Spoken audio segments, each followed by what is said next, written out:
Hello everyone, कैसे आप सब। स्वागत है आपका अपना यूट्यूब चैनल आदर्श अकेडमी। मित्रों, आज हम लोग पुनः सीटेट परीक्षा 2026 हेतु 2023 के प्रश्न पत्र देखेंगे, जो व्याख्या सहित सॉल्व पेपर 20 अगस्त 2023 को पूछा गया प्रश्न। मित्रों, इससे पहले हमने 24 जनवरी, 25 जनवरी एवं 3 फरवरी के जो है सभी प्रश्न पत्रों का हल देख लिया था, जो आदर्श एकेडमी के इस यूट्यूब चैनल पर अपलोड कर दिया गया है। आप वहां जाकर इसे अवश्य देख लें और हमारे चैनल को अवश्य सब्सक्राइब करें, ताकि आप तक जो है सही और सटीक जानकारी हमेशा पहुंचती रहे। चलिए आइए देखते हैं आज के प्रश्न श्रृंखला में, जिसमें 1 से लेकर 15 तक के प्रश्न जो है दिए गए हैं, जो भाग 1 के नाम से रहेगा। इसमें जो है निम्नलिखित प्रश्नों के उत्तर देने के लिए सबसे उपयुक्त विकल्प को चुनना है। 1 से लेकर 15 तक के प्रश्नों को देखेंगे। इसके बाद अगली कक्षा में 16 से 30 तक के प्रश्नों को देखेंगे। तो आइए शुरू करते हैं। प्रश्न संख्या 1 है, पियाजे के अनुसार गुणात्मक रूप से 4 विभिन्न अवस्थाएं।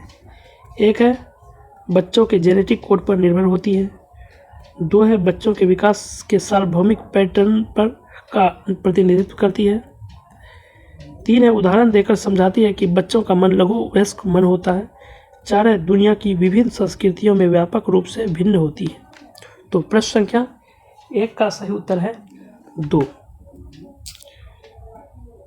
बच्चों के विकास के सार्वभौमिक पैटर्न का प्रतिनिधित्व करती है। पियाजे के अनुसार जो 4 गुणात्मक रूप से जो विभिन्न अवस्थाएं दिए गए हैं, जिसमें पहला अवस्था है संवेदी गमक अवस्था, दूसरा पूर्व संक्रियात्मक अवस्था, तीसरा है मूर्त संक्रियात्मक अवस्था और चौथा है अमूर्त संक्रियात्मक अवस्था। प्रश्न संख्या जो है 2 देखते हैं, जिसमें दिया गया है लेव-वाइगोत्स्की का मानना था कि विकास 1 है सीधे परिपक्वता के परिणाम से होता है। 2 है सीधे सामाजिक संपर्क के परिणाम से होता है। 3 है आनुवांशिक प्रोग्रामिंग का खुलासा है। 4 है प्रकृति में असंतत है। तो प्रश्न संख्या जो है 2 का सही उत्तर है 2। सीधे सामाजिक संपर्क के परिणाम से होता है। मित्रों, लेव-वाइगोत्स्की ने जो है बच्चे के लिए भाषा को महत्वपूर्ण माना है। उन्होंने जो है प्रस्तावित किया है सामाजिक सांस्कृतिक का सिद्धांत, जिसमें उन्होंने माना है कि भाषा से जो है बच्चे का विकास अत्यधिक होता है। इसलिए बच्चा सीधे समाज के संपर्क में आकर वह किसी चीज़ को जल्दी सीखता है। इसलिए प्रश्न संख्या 2 का सही उत्तर है 2।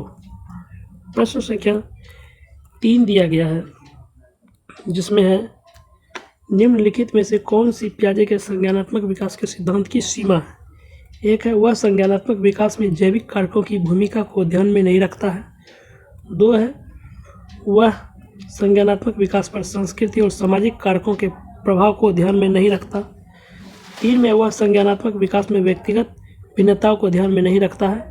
4 है वह संज्ञानात्मक विकास में भाषा की भूमिका पर अत्यधिक बल देता है। तो प्रश्न संख्या 3 का सही उत्तर है 2। पियाजे के संज्ञानात्मक विकास में जो है वह प्रस्तावित किया है कि संज्ञानात्मक विकास पर संस्कृति और सामाजिक कारकों के प्रभाव को ध्यान में नहीं रखा जाता, क्योंकि पियाजे ने जो है भाषा को नहीं बल्कि विचार को महत्वपूर्ण माना है कि बच्चे जो है अपने विचार से स्वयं खोज करने में जो है सक्षम होते हैं। उसे एक नन्हा वैज्ञानिक के रूप में माना गया है। प्रश्न संख्या 4 है, अभिकथन ए में दिया गया प्रत्येक वर्ष लता जो कि कक्षा 7 की शिक्षिका है, उनके क्षेत्र में करियर पर चर्चा करने के लिए एक महिला गणित प्रोफेसर और एक पुरुष नर्स को अपनी कक्षा में आमंत्रित करती है। यह कथन जो है ए बिल्कुल सत्य है। कारण आर देखते हैं, इसमें दिया गया लैंगिक जेंडर अंतर जन्मजात है और समाज के माध्यम से अधिगृहित नहीं है। तो यह कारण जो है यह गलत है।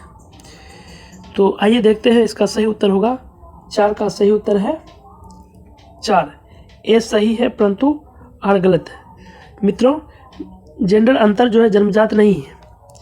भले ही मनुष्य पुरुष और स्त्री के रूप में जन्म लेता हो, लेकिन समाज में जो है सभी को हक है कि वह समानता और बराबरी के साथ जिए और एक दूसरे के जो है कर्तव्यों का पालन करें, क्योंकि आज महिलाएं जो है हर क्षेत्र में अग्रसर है। आइए प्रश्न संख्या जो है 5 देखते हैं जिसमें दिया गया है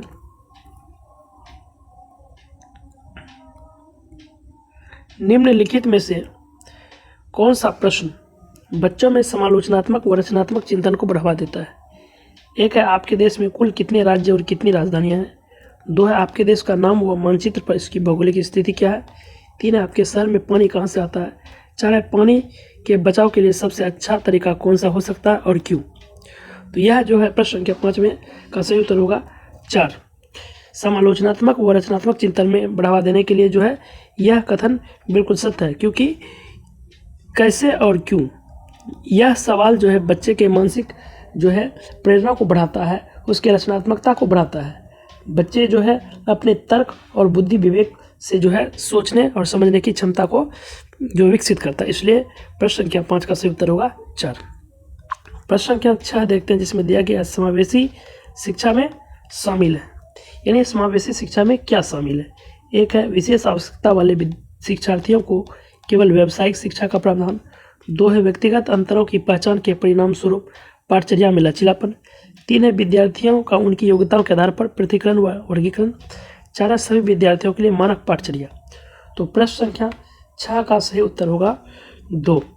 समावेशी शिक्षा में जो है शामिल है व्यक्तिगत अंतरों की पहचान करके परिणाम स्वरूप पाठचर्या में लचीलापन। यह कथन बिल्कुल सही है, क्योंकि आप बच्चों का वर्गीकरण और पृथक्करण नहीं कर सकते, ना ही उनके लिए मानक पाठचर्या का आप निर्धारण कर सकते हैं, जबकि आपको पाठचर्या में हमेशा लचीलापन रखना होगा और बच्चों का व्यक्तिगत जो है अभिरुचि उनके क्षमताओं के अधीन उनके अनुसार आपको शिक्षा देना होगा। इसलिए प्रश्न संख्या 6 का सही उत्तर है 2। प्रश्न संख्या 7 देखते हैं जिसमें दिया गया है समालोचनात्मक चिंतन में प्रमाण की क्या भूमिका होती है। एक है समालोचनात्मक चिंतन के लिए प्रमाण अप्रासंगिक होता है। 2 है व्यक्तिगत राय के पक्ष में प्रमाण की उपेक्षा की जानी चाहिए।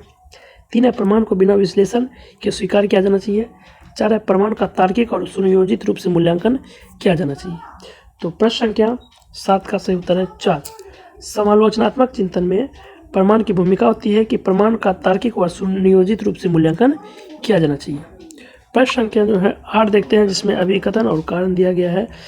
अभिकथन ए में है बच्चों में संज्ञानात्मक विकास पर भाषा के प्रभाव पर जीन पियाजे और ले वाइगोत्स्की के दृष्टिकोण में भिन्नता है। यह कथन बिल्कुल सही है, क्योंकि जीन पियाजे जो है मानते हैं कि भाषा से जो है अधिक विचार को वह महत्व देते हैं।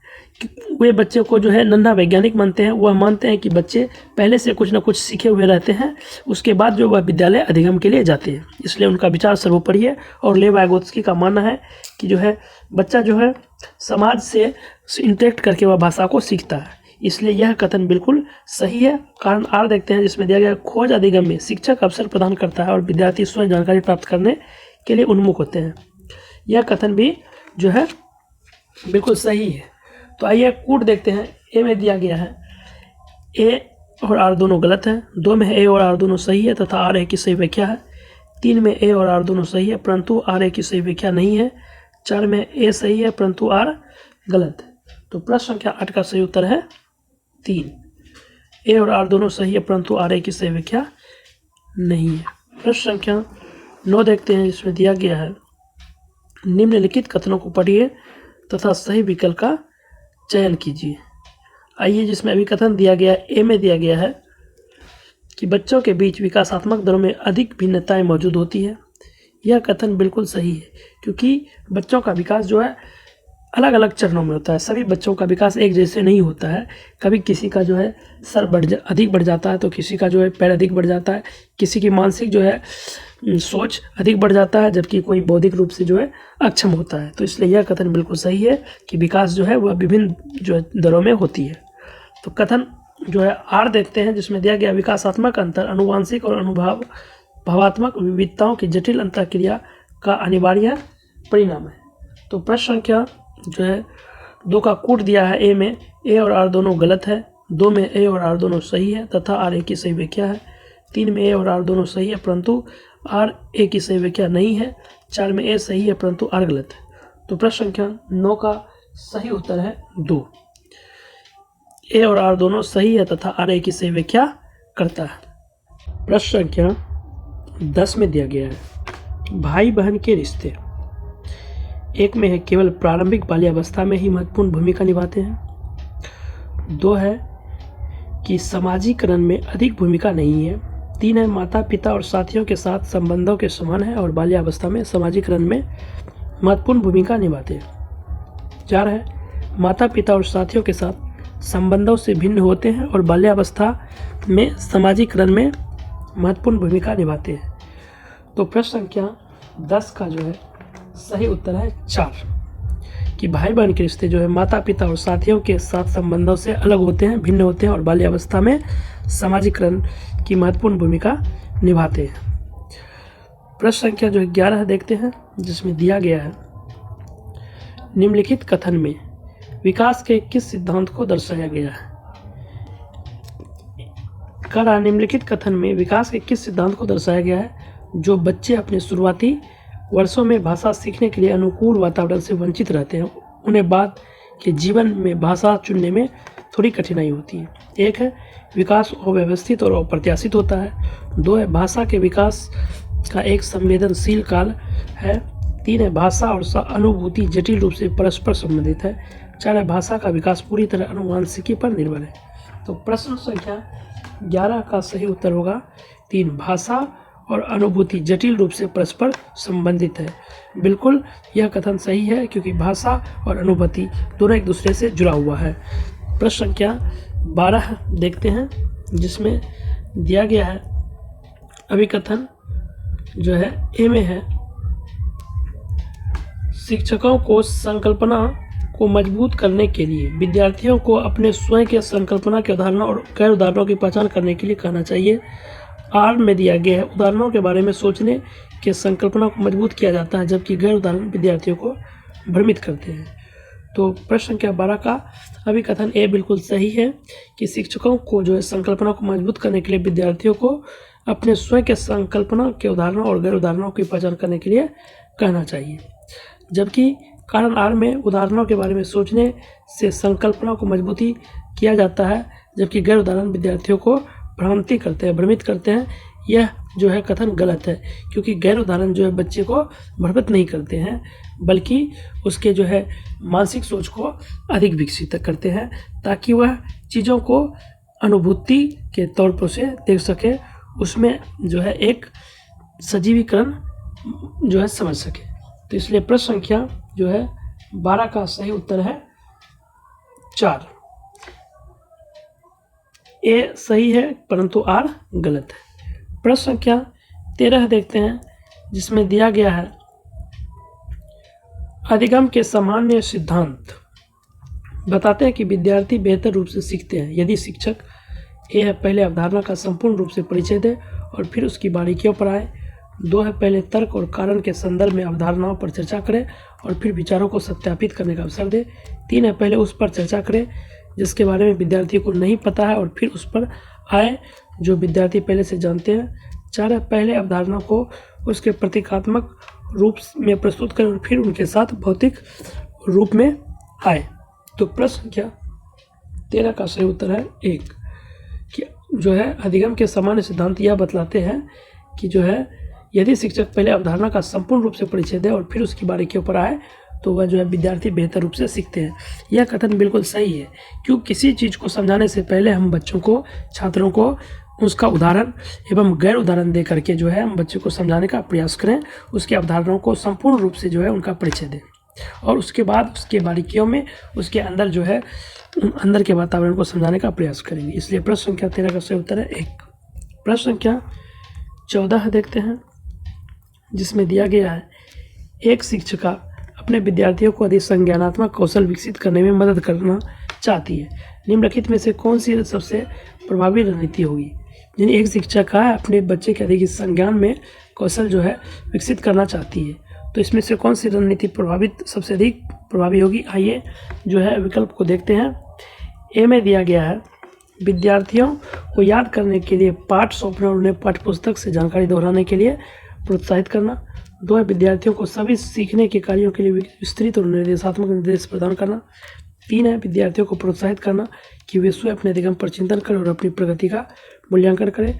4 है विद्यार्थियों को भी प्रेरित करने के लिए लगातार ग्रेड और प्रतिपुष्टि प्रदान करना। तो मित्रों, शिक्षकों का काम कभी नहीं होता है कि वह जो है छात्रों के लिए ग्रेड जो है तैयार करे और उसका प्रतिपुष्टि करे।